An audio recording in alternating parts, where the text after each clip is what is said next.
But for today, we're going to cover Psalm chapter 8, the doctrine of humanity. Let me start with an image from a sitcom that you may or may not have been interested in at some point, How I Met Your Mother. It has now left Netflix, so if you have not watched it yet, there's a small chance that maybe you'll get to track it down. But one of the characters is Barney Stinson, who is glorying in the fact that he's an unrestricted free agent, a man who lives untethered. He doesn't have any sort of commitments for himself, and he likes to live what he calls the legendary life.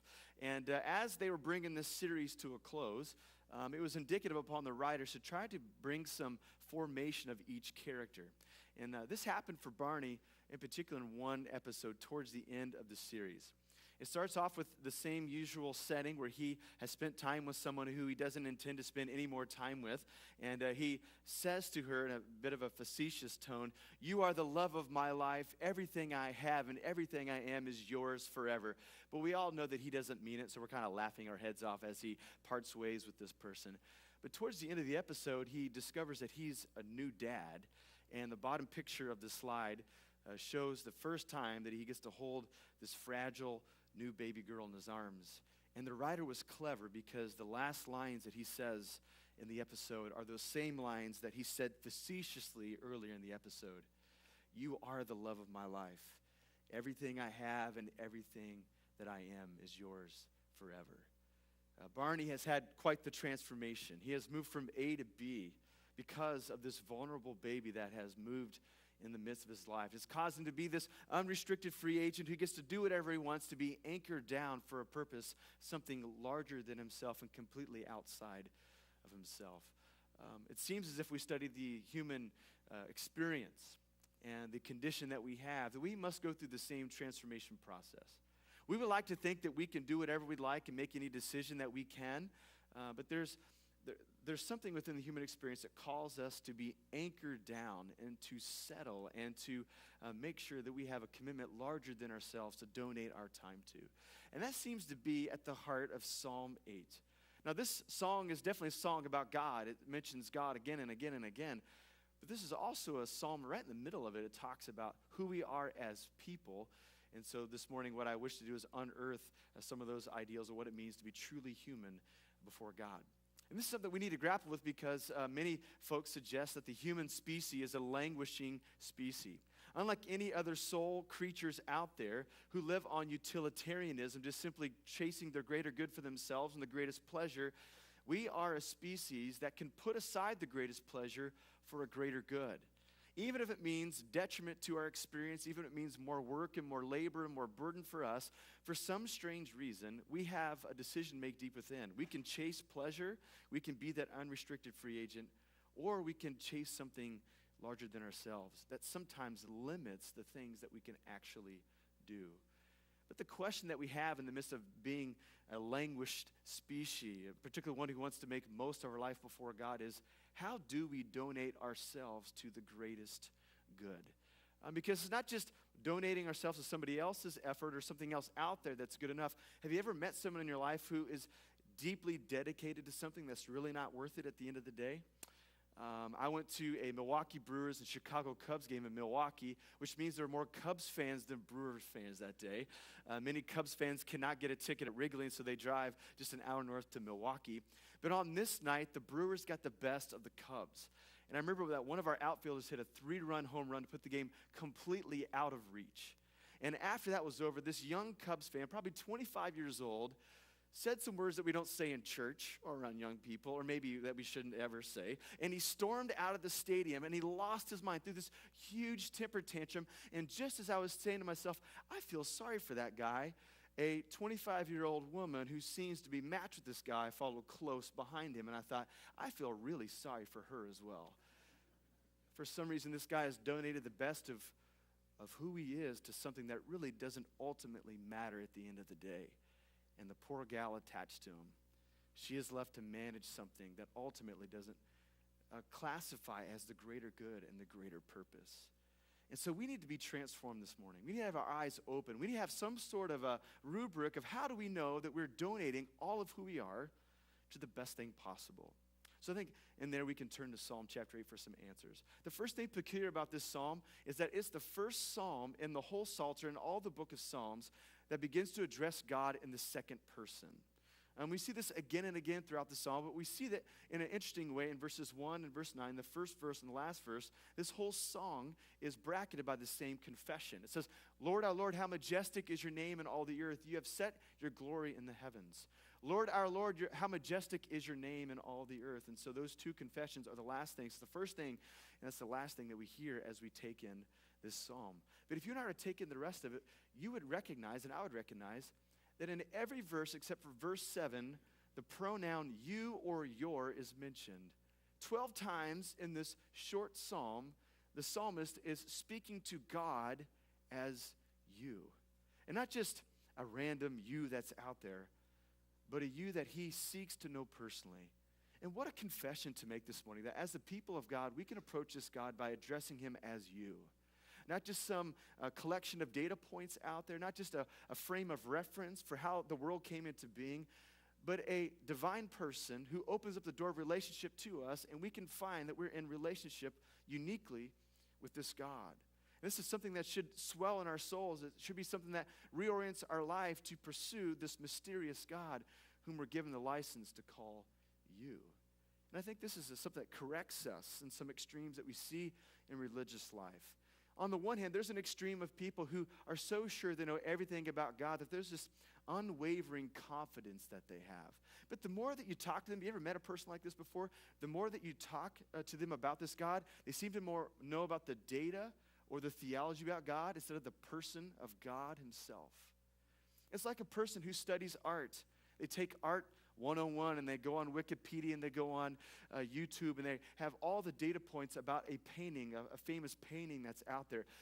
But it seems to be clear that they've never stood in front of the painting in person.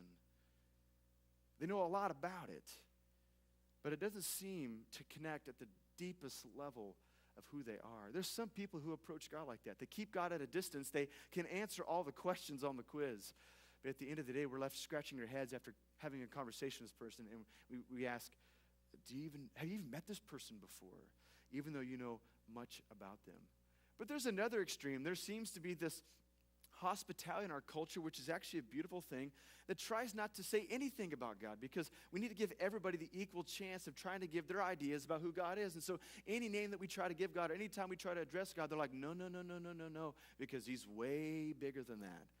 Listen, it's true. We need to show hospitality. It's true that we need to be in tune with our unique experience. And it's true that God is bigger than anything that our words can contain. But we have to start somewhere.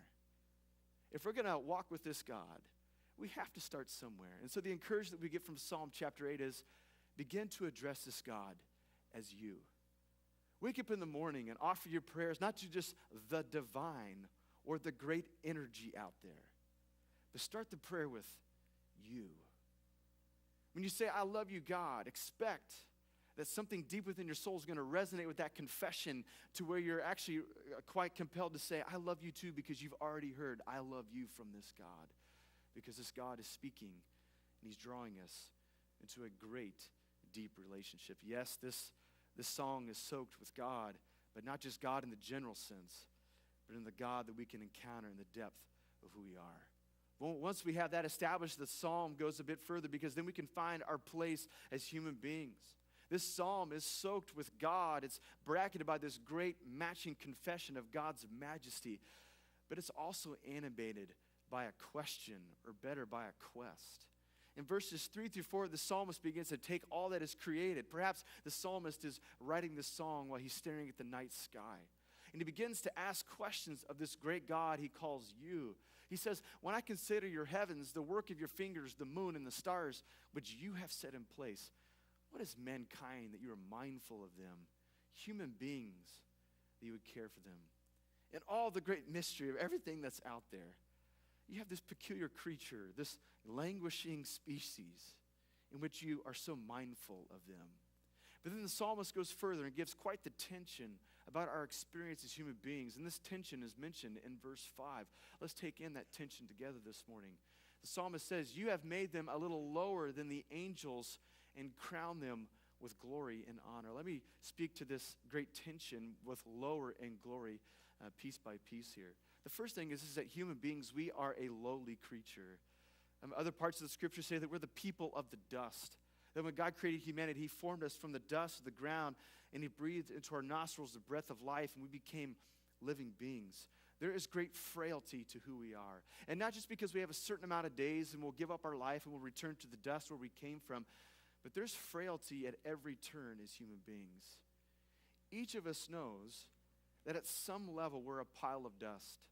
And with the right pressure, at the right moment, we can collapse into a pile of dust. We've seen this in our culture where great leaders, men and women who have seemed to have everything in control, they seem to be at the top of their game in a moment's notice because of some secret things that come to light, have this great career that's completely demolished and stopped because they haven't managed their life well. I remember those newspaper articles that came out at the wake of the 2008 financial crash, and all these people that we may have admired in the financial industry, people had more money and more wealth and more power than we could have ever have dreamed of, that when the financial picture began to crumble, they began to look at their options, and it got narrower and narrower, and many of them took their own lives because they looked at the financial picture, even though they had more going for them than the average person around them. But they thought to themselves, this is way too much to bear. I have no other option. We can go from completely animated to completely leveled in a moment's notice.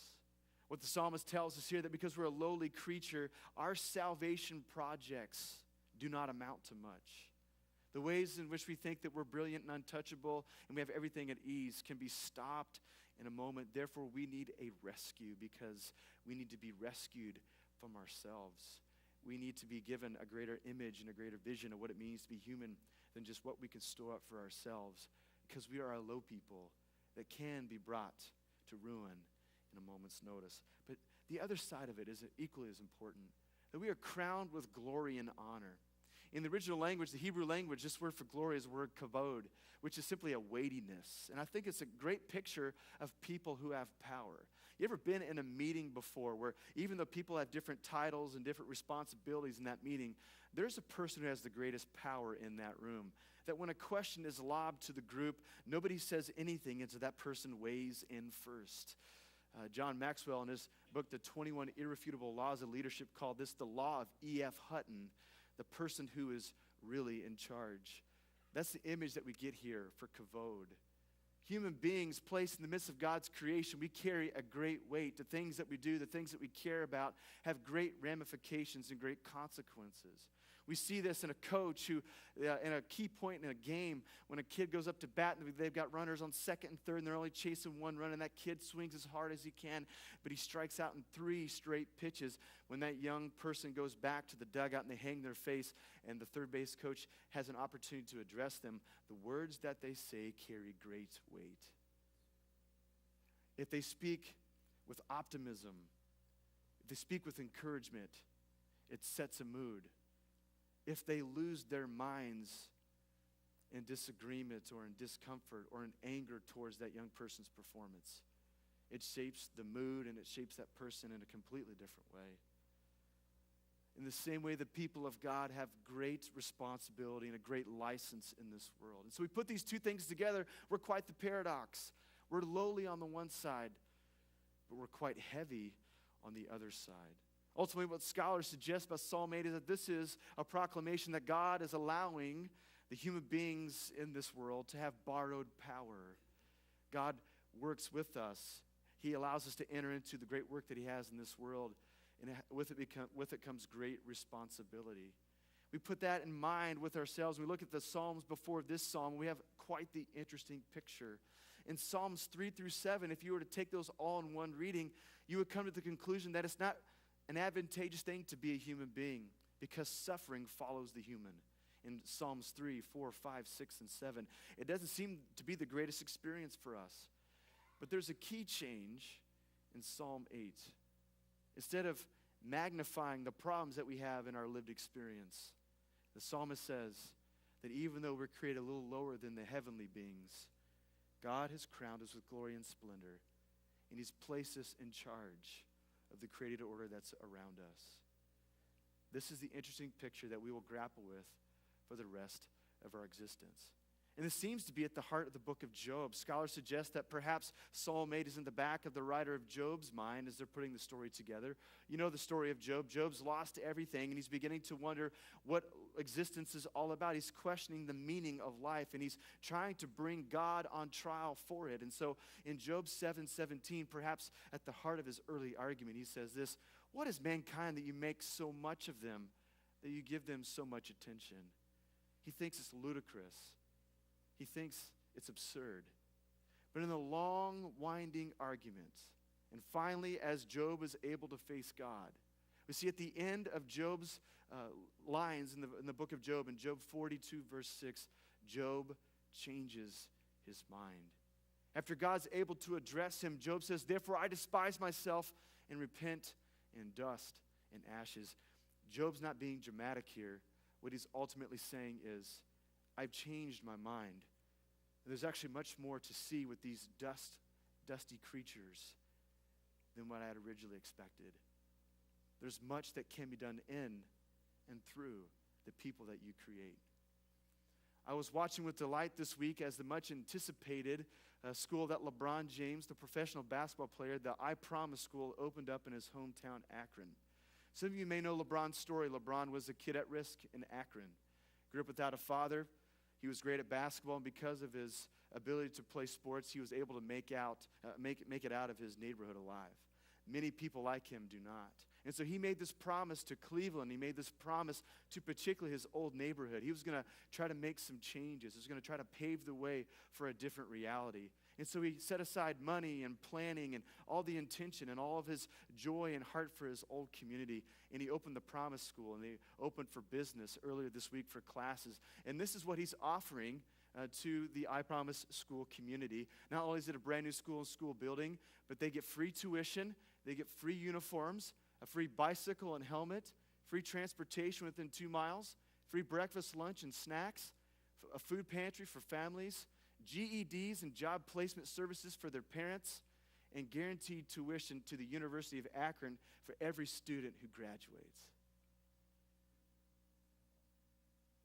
He says, if I could do something, if I could look outside of myself with all that I've been able to accumulate, I'd love to go back to where it all began for me just as a kid from Akron and try to rescue some more at-risk kids from my old community.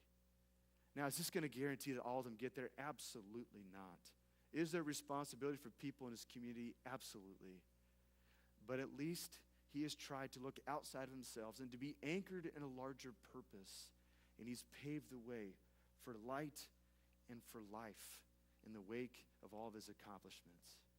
Now, some of us are saying, well, listen, we're not LeBron James. And I totally agree. Like, to do something like this is maybe something way outside of our purview. And when we try to exempt ourselves and saying, I'm just an average Jimmy or Joe or Jane, and what can I actually do to do something with the limited time that I have, the limited resources, and the limited ability for me to impact anything? What can I do with just the mediocre and common life that I have?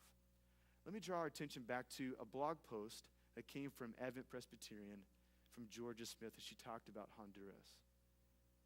These are the words that came from the email this Wednesday. Some are called to go on the trip just once, while others are haunted and pulled towards more.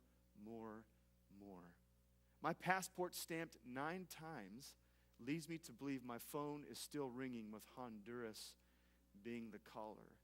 And for that, I am forever thankful. So as we think of the words of Psalm 8, about our unique opportunity as human beings, although that we are the dusty creatures still animated with the life of God, let me ask some questions this morning. Are you and I trying to live life as an unrestricted free agent? Are we trying to live untethered without the need to make decisions that impact others? Are we trying to exempt ourselves and just let those who we claim might be more gifted to take care of some of this work? And we'll be on the sidelines and we'll cheer them on as they do so. That's not the calling of the human vocation. The human vocation is meant to be anchored down for greater purpose. But that begs another question. Have we given our best to things that ultimately don't matter? That ultimately are trivial? That ultimately don't end in eternal and redemptive purposes? Have we allowed the best of our energies, the best of our decision-making opportunity, the best of our influence to be something that's just going to be built one moment and pushed away the next? Or have we yielded to the phone call that God is calling out to us? Have we allowed ourselves to be anchored in the midst of God's purposes, no matter what form or shape that might take?